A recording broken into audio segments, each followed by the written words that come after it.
Karnataka special తంబిట్ అండి.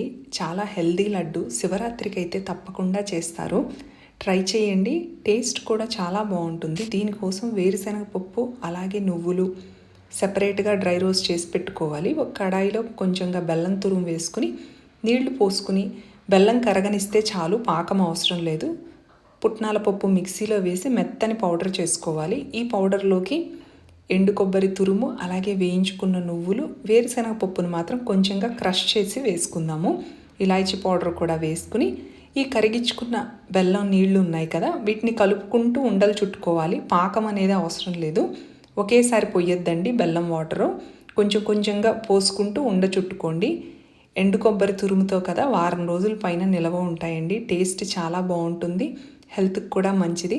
Try చేయండి. Try చేస్తే ఎలా వచ్చిందో కామెంట్ చేయండి. వీడియో నచ్చినట్లయితే లైక్ చేయండి, షేర్ చేయండి, సబ్స్క్రైబ్ చేసుకోండి. నెక్స్ట్ టైం ఇలాగే ఇంకొక సింపుల్ అండ్ ఈజీ రెసిపీతో మళ్ళీ కలుద్దాం. Thank you.